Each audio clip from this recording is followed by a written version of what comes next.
அனைவருக்கும் வணக்கம். மெய்ப்பொருள் வலைவலிக்கு உங்களை அன்புடன் வரவேற்கிறேன்.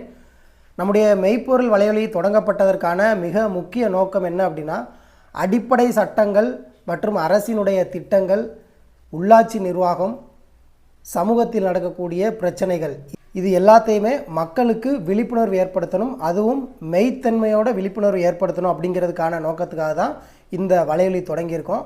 அதன் அடிப்படையில் இன்று நாம் பார்க்க இருக்கக்கூடிய ஒரு செய்தி என்ன அப்படின்னா, ஒரு செய்தித்தாளில் வெளிவந்த செய்தியும் அது குறித்த தகவல்களும் தான் இந்த காணொலியில் நம்ம பார்க்க போகிறோம்.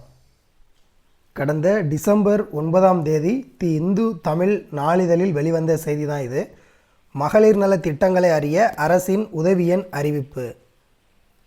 மகளிர் வாழ்வாதார நலத்திட்டங்களை தெரிந்து கொள்வதற்கான உதவி எண்ணை தமிழக அரசு அறிவித்துள்ளது. தமிழக அரசின் சார்பில் தமிழ்நாடு மகளிர் மேம்பாட்டு நிறுவனத்தின் கீழ் தமிழ்நாடு ஊரக மற்றும் நகர்ப்புற வாழ்வாதார இயக்கங்கள் மற்றும் வாழ்ந்து காட்டுவோம் திட்டம் மூலம் பல்வேறு நலத்திட்டங்கள் மகளிருக்காக செயல்படுத்தப்பட்டு வருகின்றன.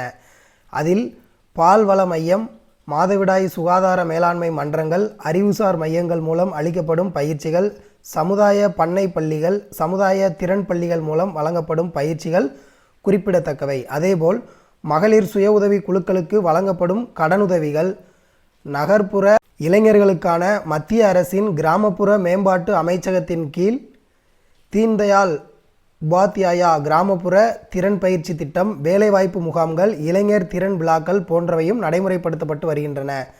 அந்த வகையில் மகளிர் வாழ்வாதாரம் தொடர்பான வாய்ப்புகள், நலத்திட்டங்கள், நல உதவிகள் குறித்த வழிகாட்டுதல்களை பெறவும் தமிழ்நாடு மகளிர் மேம்பாட்டு நிறுவனத்தின் திட்டங்கள் குறித்து ஆலோசனைகள் மற்றும் புகார்கள் தெரிவிக்கவும் வாழ்வாதார உதவி அழைப்பு எண் அறிவிக்கப்பட்டுள்ளது.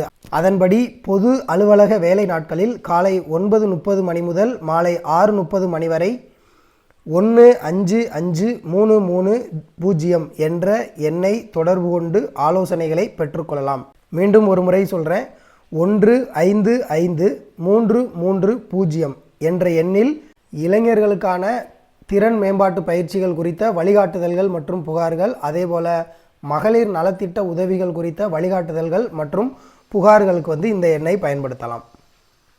இப்போ நம்ம பார்த்த செய்தித்தாள் செய்தி கடந்த டிசம்பர் 9ஆம் தேதி வந்த செய்தி. இப்போ எப்போவுமே தமிழ்நாடு அரசு ஒரு அறிவிப்பு வெளியிடுறாங்க அப்படின்னா அது தமிழ்நாடு அரசின் அதிகாரப்பூர்வ இணையதளமான www.tn.gov.in என்ற இணையதளத்தில் நம்ம தினம்தோறும் இது பார்த்துக்கிட்டு இருக்கோம். அதே போல் செய்தி மற்றும் மக்கள் தொடர்பு துறையினுடைய இணையதளம் DIPR அந்த இணையதள முகவரியிலையும் நம்ம தினந்தோறும் செய்திகளை பார்வையிட்டுக்கிட்டு இருக்கோம். இந்த செய்தி கடந்த 6 நாட்களாக நம்ம தேடி பார்த்ததில் எங்கேயுமே கிடைக்கல. அதன் பிறகு நம்ம தமிழ்நாடு மகளிர் மேம்பாட்டு நிறுவனத்துக்கென்று தனியாக ஒரு இணையதளம் இருக்குது. அந்த இணையதளத்தில் நம்ம தேடி பார்க்கும்போது நமக்கு கிடைக்கல. ஆனால் அந்த இணையதளத்தை நம்ம பார்க்கும்போது அதில் முற்றம் அப்படின்னு ஒரு பதிவு இருந்தது. அந்த முற்றம்னா என்ன அப்படின்னு இணையத்தில் தேடி பார்க்கும்போது, முற்றம் அப்படிங்கிறது தமிழ்நாடு மகளிர் மேம்பாட்டு நிறுவனம் மூலமாக நடத்தக்கூடிய மாத இதழ். அந்த மாத இதழ் ஒவ்வொரு மாதமும் மகளிர் மேம்பாட்டு நிறுவனங்கள் மூலமாக, மகளிர் சுய உதவி குழுக்கள் மூலமாக என்னென்ன பணிகள் செஞ்சுருக்காங்க, திறன் மேம்பாட்டு பயிற்சிகள் மூலமாக என்னென்ன பணிகள் செய்கிறாங்க அப்படிங்கிறத ஒரு மாத இதழாக வெளியிட்டுக்கிட்டு இருக்காங்க. அதில் நமக்கு இணையத்தில் தேடி பார்க்கும்போது கிடைச்சது தான் இந்த தகவல். இது எப்போ வந்ததுன்னா கடந்த 2023 டிசம்பர்லேயே இந்த செய்தி வந்திருக்கு. ஆனால் பெரும்பாலானவருக்கு நமக்கு இந்த தகவலே தெரியலை. ஆனால் இந்து தமிழ் செய்தித்தாளில் கடந்த 9ஆம் தேதி வந்ததுனால ஒருவேளை புதுசாக எதுவும் அறிவிச்சிருக்காங்களா அப்படிங்கிற சந்தேகத்தின் அடிப்படையில் தான் திரும்ப நம்ம தேடி பார்க்கும்போது நமக்கு கிடைச்ச தகவல் இதுதான். மகளிர் வாழ்வாதாரம் தொடர்பான வாய்ப்புகள், நலத்திட்டங்கள், நிதி உதவிகள் மற்றும் ஊரக நகர்ப்புற இளைஞர்களுக்கான திறன் பயிற்சிகள் குறித்த வழிகாட்டுதல்கள் பெறவும் தமிழ்நாடு மகளிர் மேம்பாட்டு நிறுவனத்தின் கீழ் செயல்படும் திட்டங்கள் குறித்து ஆலோசனைகள் மற்றும் புகார்கள் தெரிவிக்கவும் கீழ்கண்ட தொலைபேசி எண்ணை அழைக்கவும். வாழ்வாதார உதவி அழைப்பு எண் 155330. அனைத்து வேலை நாட்களிலும் காலை 9:30 மணி முதல் மாலை 6:30 மணி வரை தொடர்பு கொள்ளலாம். இந்த எண் உங்களுக்கு மிக பயனுள்ளதாக இருக்கும் அப்படின்னு நினைக்கிறேன். ஏன்னா இதுபோல் தமிழ்நாடு அரசு பல்வேறு விதமான புகார் எண்களையும் ஆலோசனைகளுக்கான எண்களையும் அறிவிச்சிருக்காங்க. நம்ம அதை பயன்படுத்தும் போது தான் அதில் என்ன சிக்கல் இருக்குது அப்படிங்கிறத நம்ம உணர முடியும். அதனால் வாழ்வாதாரம் தொடர்பான அனைத்து விதமான வழிகாட்டுதல்கள் மற்றும் புகார்களுக்கு இந்த எண்ணை பயன்படுத்தி கொள்ளலாம். 155330. இப்போ தமிழ்நாடு அரசின் மூலம் பல்வேறு விதமான திட்டங்கள் வந்து செயல்படுத்தப்பட்டு வருகிறது. இந்த திட்டங்கள் முறையாக மக்களிடம் போய் சென்றடைகிறதா, உண்மையாகவே சரியான பயனாளிகள் தான் தேர்வு செய்யப்படுகிறார்களா அப்படிங்கிறத ஆய்வு செய்து கண்காணிக்க வேண்டிய பொறுப்பு இந்த அரசு அலுவலர்களுக்கு இருக்குது. ஆனால் இந்த அரசு அலுவலர்கள் அதை வந்து முறையாக பின்பற்றுவதே இல்லை. நம்ம பல நேரங்களில் பார்க்குறோம். அப்படி செயல்படுத்தக்கூடிய திட்டங்களில் ஏதேனும் குறைகள் இருக்கும்போது அதை புகாராக தெரிவிப்பதற்கு தமிழ்நாடு அரசு எத்தனையோ விதமான உதவி எண்களை அறிவிச்சிருக்கு. அந்த வரிசையில் தான் இந்த உதவி எண்ணும் அறிவிக்கப்பட்டிருக்கு. இப்போ பெரும்பாலான திட்டங்களுக்கு வட்டார அளவில் வட்டார திட்ட அலுவலரும் மாவட்ட அளவில் மாவட்ட திட்ட அலுவலரும் நியமிச்சிருப்பாங்க. அவங்களுடைய தொலைபேசி எண்ணை இணையத்தில் தேடி எடுத்து அதன் வாயிலாகவும் நம்ம வந்து புகார் தெரிவிக்கலாம். அப்படி இல்லைன்னா தமிழ்நாடு முழுக்க ஒரே எண், பொதுவான எண்ணாக ஒரு எண், கட்டணமில்லாத தொலைபேசி எண் கொடுப்பாங்க. அது மாதிரி தான் இந்த திட்டங்களுக்கும் இந்த எண் கொடுத்துருக்காங்க. நீங்கள் நினைக்கலாம், என்ன தான் நம்ம புகார் கொடுத்தாலும் நடவடிக்கை எடுக்க மாட்டேங்காங்க அப்படின்னு பல பேர் நம்ம இந்த காணொலியை பார்க்கக்கூடிய பலர் வந்து சொல்லலாம். அது உண்மைதான். பெரும்பாலான நேரங்களில் அரசு அலுவலர்கள் நாம் கொடுக்கக்கூடிய புகார்கள் மீது நடவடிக்கை எடுப்பது இல்லை. ஆனால் நம்ம தொடர்ந்து முயற்சி எடுத்து புகார் கொடுத்தோம் அப்படின்னா கட்டாயமாக நம்முடைய புகார் மீது நடவடிக்கை எடுக்கப்படும். ஏன்னா நம்மளும் பல முறை வந்து நம்ம ஒரு 10 புகார் கொடுத்தோம்னா அதில் ஒரு 3 புகார் தான் வந்து முழுமையாக நிவர்த்தி பண்ணுவாங்க. ஒரு 2 வந்து ஏதாவது ஒரு பேருக்காவது ஒரு நடவடிக்கை எடுக்கிற மாதிரி எடுப்பாங்க.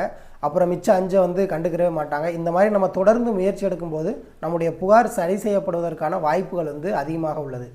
இப்போ ஏன் இந்த காணொளி வந்து மிக அவசியம் அப்படின்னு நம்ம சொல்கிறோம் அப்படின்னா, இங்கே அரசு அலுவலகங்கள் முறையாக இயங்குறது இல்லை. அரசு அலுவலர்கள் பெரும்பாலானோர் அவங்களுக்கான பணியை செய்வதில்லை. அப்போ இது போன்ற புகார் எண்கள் கொடுக்கும்போது அந்த புகார் எண்ணை நம்ம தெரிஞ்சு வச்சுக்கிட்டு அந்த புகார் எண்ணுக்கு தொடர்ந்து நம்ம புகார் கொடுக்கணும். 2023 டிசம்பரில் இந்த தகவல் வந்து வெளிவந்திருக்கு. அப்போ சமூக வலைதளம் பயன்படுத்துகிற நமக்கே இந்த தகவல் வந்து லேட்டாக தான் தெரியுது அப்படின்னா, இந்த திட்டத்தில் பயன்பெறக்கூடிய கிராமப்புறங்களில் இருக்கக்கூடியவங்களுக்கு இந்த தகவல் எப்படி போய் சேரும்? நம்ம வந்து சமூக வலைதளம் அதிகமாக பயன்படுத்துகிறோம். ஆனால் எதை நாம் தெரிந்து கொள்ளணும் அப்படிங்கிறதுல இங்கே எல்லாருமே சிறிய தவறு செய்கிறோம். ஏன்னா தேவையில்லாத விஷயங்கள் எதையோ நம்ம யூடியூப், இன்ஸ்டாகிராம் போன்ற சமூக வலைதளங்களில் நிறையா நம்ம பார்க்குறோம், நிறையா தெரிஞ்சுக்கிறோம். ஆனால் எது மிகவும் அத்தியாவசியமானது, எது மிகவும் அவசியமானது அப்படிங்கிறத நம்ம வந்து பகுத்தாய்ந்து அதன்படி நம்ம செயல்படும் போது தான் நம்முடைய உரிமைகளை நாம் பெற முடியும். அந்த வகையில் இந்த எண் வந்து கட்டாயம் உங்களுக்கு பயனுள்ளதாக இருக்கும்.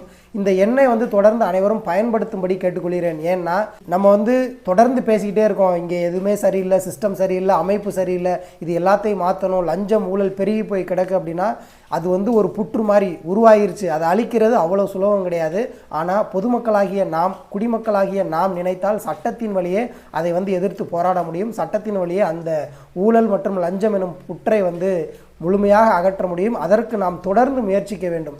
இந்த நாடு நாசமாய் போவதற்கு காரணம் கெட்டது செய்யக்கூடிய கெட்டவர்கள் அல்ல, கைகட்டி வேடிக்கை பார்க்கும் நல்லவர்கள் தான். நம்ம கண்ணு முன்னாடி ஒரு அநியாயம் நடக்குது அப்படின்னா நம்ம அதை கட்டாயம் தட்டி கேட்கணும். நாம் தட்டி கேட்கும்போது அந்த தவறுகள் வந்து நிச்சயமாக குறையும். தட்டி கேட்ட உடனே குறையுமானா தட்டி கேட்ட உடனே குறையாது, அதற்கு கொஞ்சம் காலமாகும். அது வரைக்கும் நாம் வந்து நம்முடைய தொடர் முயற்சி இருக்கணும். நம்முடைய தொடர் முயற்சி தான் வெற்றிக்கான முதல் படி. இந்த காணொளி உங்களுக்கு மிக பயனுள்ளதாக இருக்கும் அப்படின்னு நினைக்கிறேன். தொடர்ந்து மெய்ப்பொருள் வலையொலிக்கு உங்களுடைய ஆதரவை வழங்கும்படியும் இந்த காணொளியை அனைவருக்கும் பகிர்ந்து உதவும்படியும் கேட்டுக்கொள்கிறேன். நன்றி.